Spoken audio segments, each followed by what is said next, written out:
Salut tout le monde, j'espère que vous allez bien les amis. On est reparti pour une nouvelle vidéo spéciale Mercato. On va démarrer du côté du Bayern Munich et on en avait déjà parlé il y a 48 heures, mais on n'avait pas de club, on n'avait pas le nom des clubs qui pouvaient être intéressés par Noussair Mazraoui, le latéral marocain du Bayern Munich.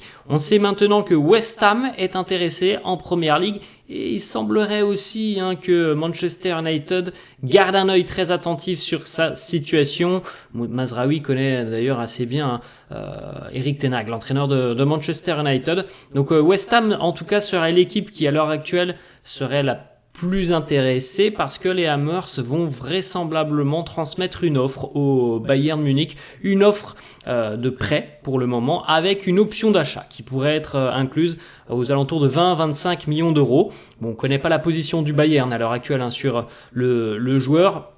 C'est un joueur quand même qui a eu du mal à convaincre du côté de la Bundesliga et du Bayern, donc potentiellement la porte elle est peut-être ouverte à un départ. Après évidemment le Bayern a aussi je pense envie de s'y retrouver financièrement et peut-être que le Bayern espère un peu plus que 20-25 millions d'euros. On l'avait dit aussi à 48 heures, il semblerait qu'il y ait des clubs saoudiens qui sont intéressés par le profil de Mazraoui.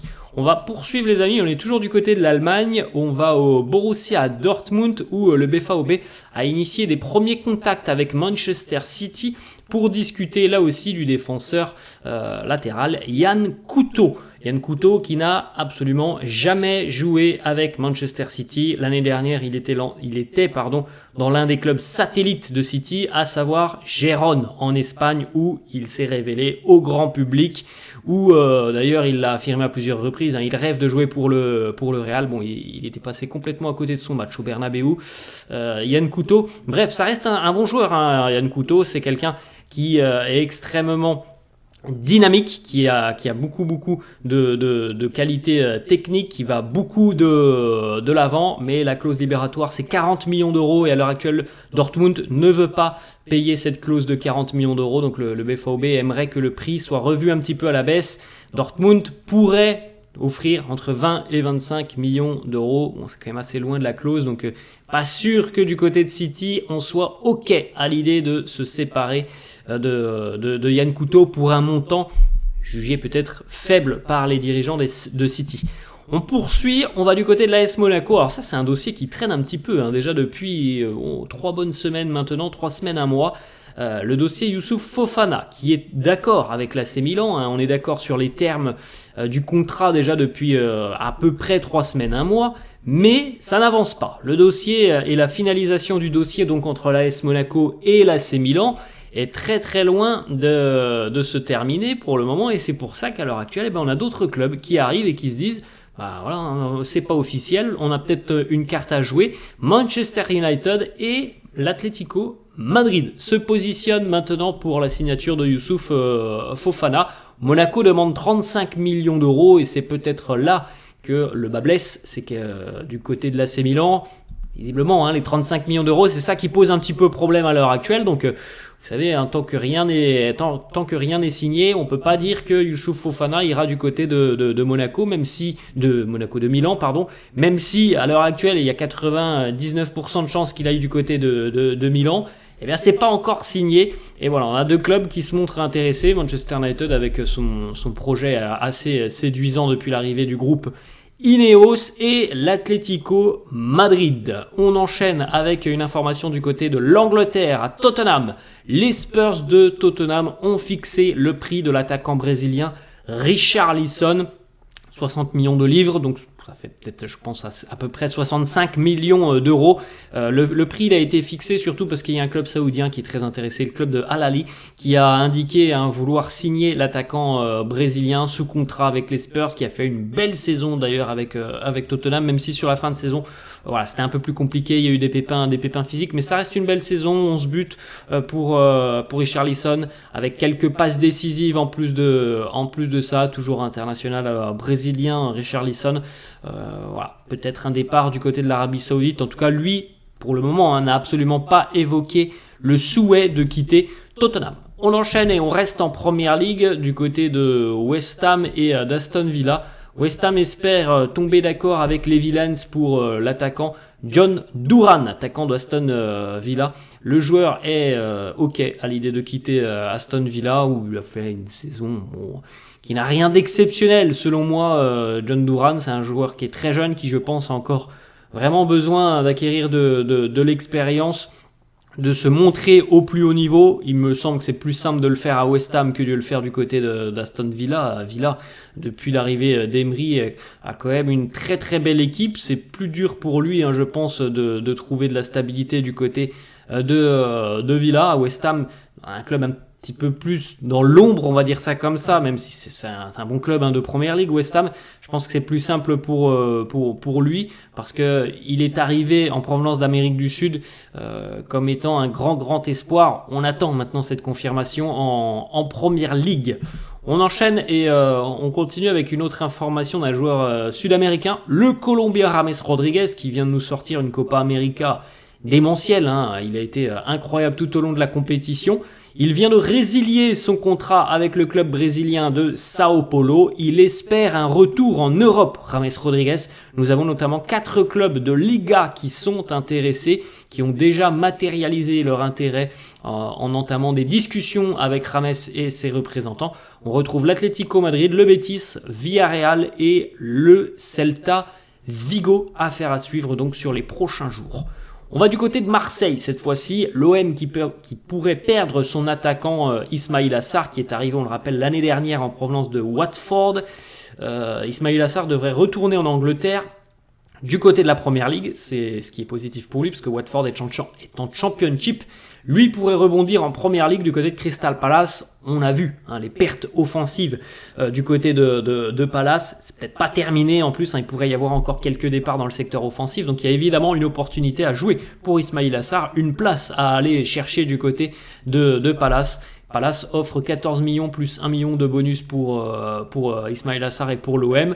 Donc c'est quand même plutôt pas mal pour l'Olympique de Marseille. Ça serait une belle rentrée d'argent avec un joueur qui n'a pas montré beaucoup de choses très positives l'année dernière. On sait que c'est quelqu'un qui est capable de fulgurance, Ismaïla Sarr.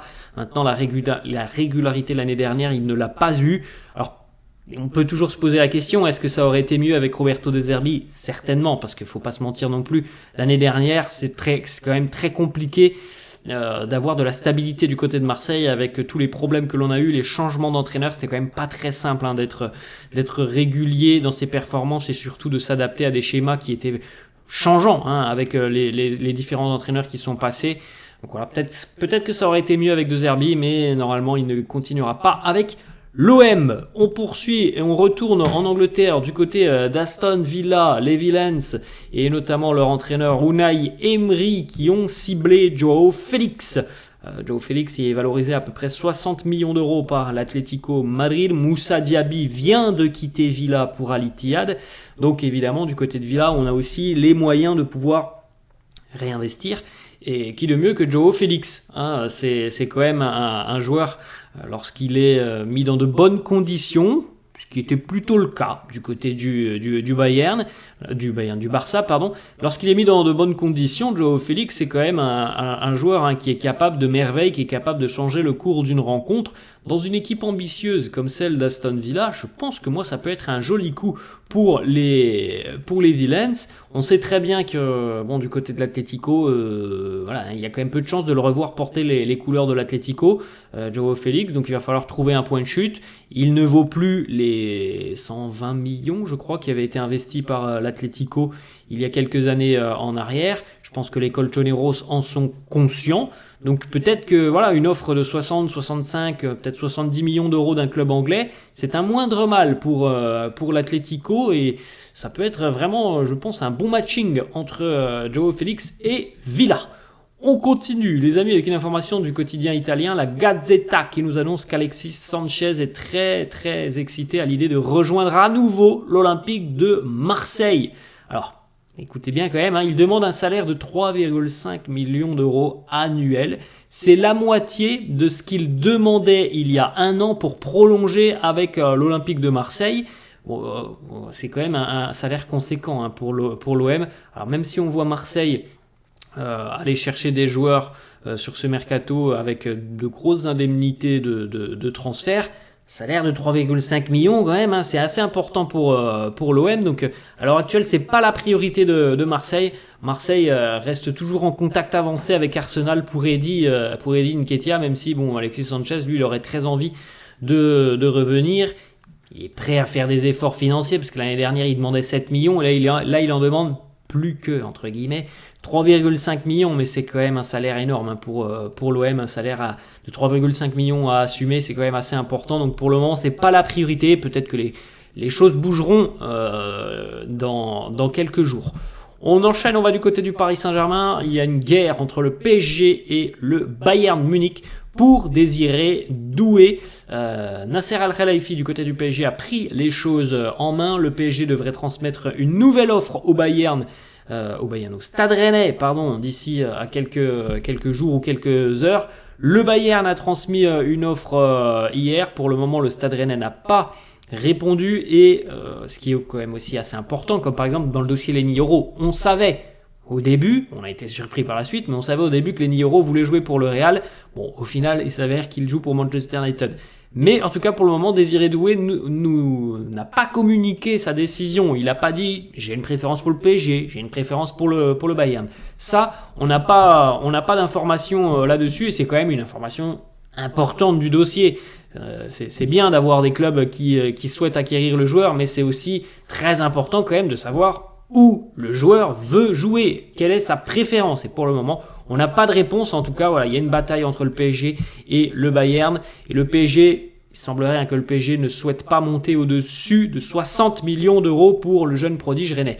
On continue, on va du côté de Liverpool. Les Reds de Liverpool intéressés par le japonais Take Kubo, le japonais de la Real Sociedad. Super pied gauche, hein, Take Kubo, qui a fait une belle saison cette année avec la Real, même si au final elle a été moins bonne en termes de statistiques, moins bonne que la saison précédente. Il avait très bien démarré, bon, sur la seconde partie de saison un peu plus compliqué, mais c'est un bon pied gauche, des facultés d'élimination avec beaucoup de vitesse, c'est un centre de gravité assez bas, Take Kubo, donc il est capable d'éliminer très rapidement, il est très doué techniquement du pied gauche.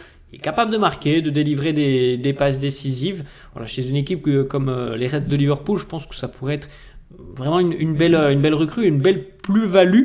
Maintenant, la clause elle est de 60 millions d'euros, hein, fixée par la Real Sociedad. On rappelle aussi que le joueur appartient encore un petit peu au Real Madrid. Donc, s'il y a une vente, le Real touchera de l'argent. Par exemple, si c'est 60 millions d'euros, je crois que le Real touche 28 millions d'euros. Donc, c'est quand même assez important pour les merengues. On enchaîne, on va du côté de l'Angleterre à Newcastle. Kieran Trippier s'apprête à quitter les Magpies cet été. Il n'a plus qu'un an de contrat avec les Magpies. Il y a des clubs d'Arabie Saoudite qui ont déjà matérialisé un intérêt envers le défenseur anglais.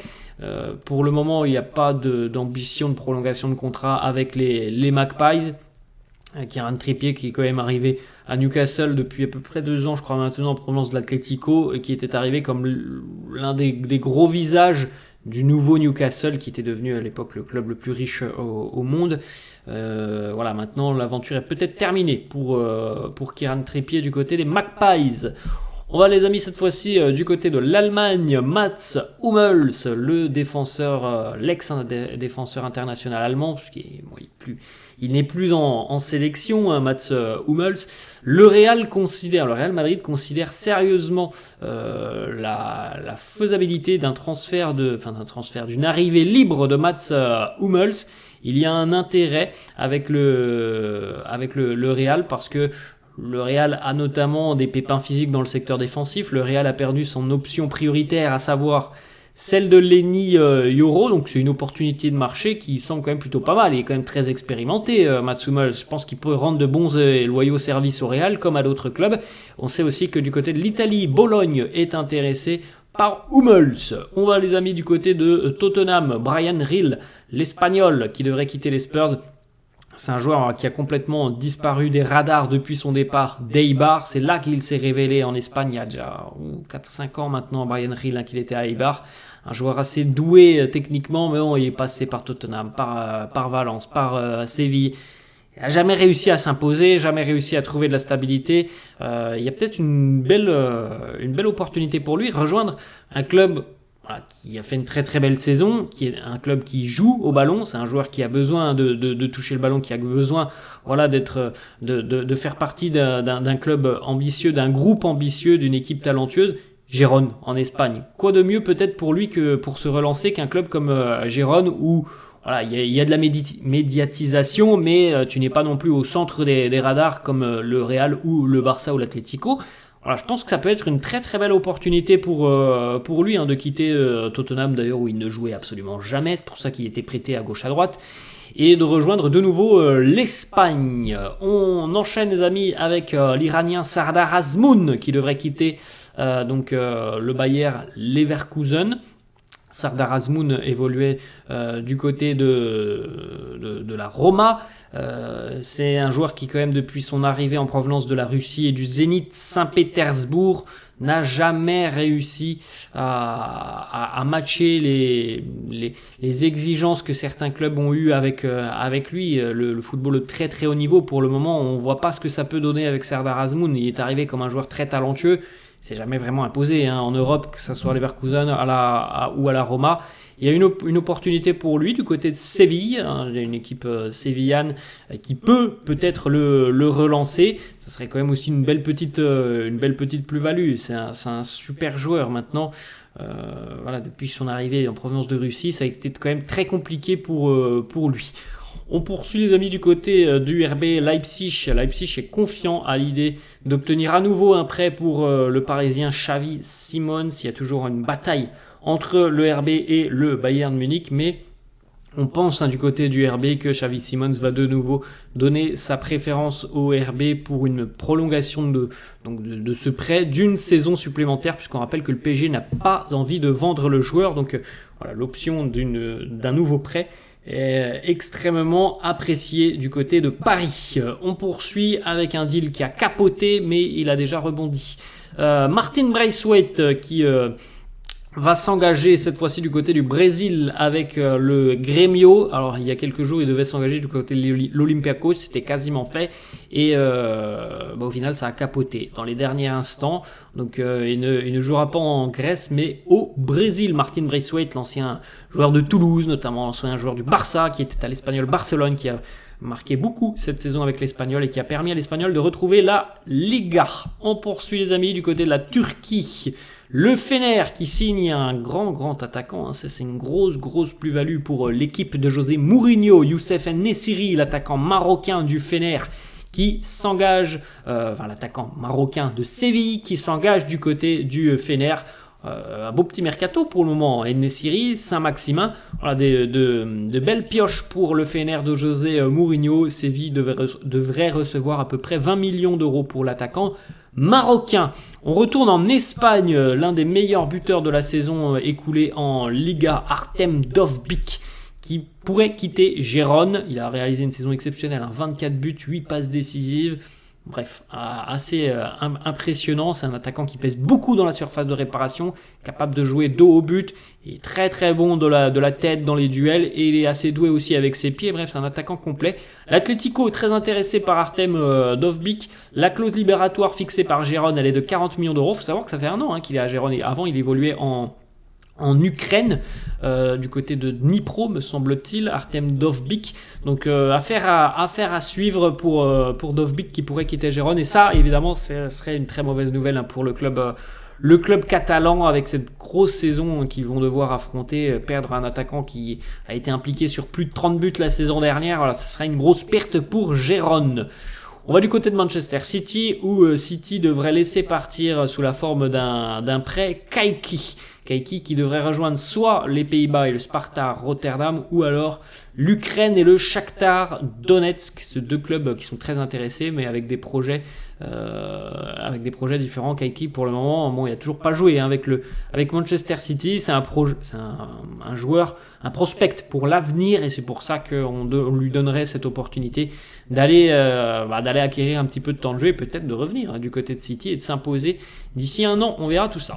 On va les amis cette fois-ci du côté de l'Atlético avec le départ du Monténégrin Stefan Savic qui va rejoindre l'Ukraine, non, la Turquie et Trabzonspor. 3 ans de contrat jusqu'en 2027 pour Savic. L'Atlético va le laisser partir comme c'était annoncé depuis le mois de mai d'un accord mutuel pour les bons et loyaux services rendus par Stefan Savic. On ne s'oppose pas à son départ. Bon, il est plutôt jeune maintenant Stefan Savic, mais en Turquie, un joueur expérimenté comme ça peut être évidemment quelque chose de bénéfique pour Trabzon. On va les amis terminer avec cette dernière information, on en avait parlé il y a 48 heures, on est tout proche maintenant de la signature. Le Danois, l'attaquant danois Jesper Lindström devrait s'engager donc du côté d'Everton en provenance du Napoli. C'est un prêt avec une option d'achat, le prêt de 3 millions d'euros, plus l'option d'achat de 22 millions d'euros. Ça devrait se finaliser dans les toutes prochaines heures. Voilà les amis, la fin de cette vidéo, j'espère que ça vous a plu. N'hésitez pas, comme d'habitude, à lâcher un petit pouce bleu. N'hésitez pas non plus à vous abonner à la chaîne, je vous laisse. Et je vous dis à la prochaine. Ciao.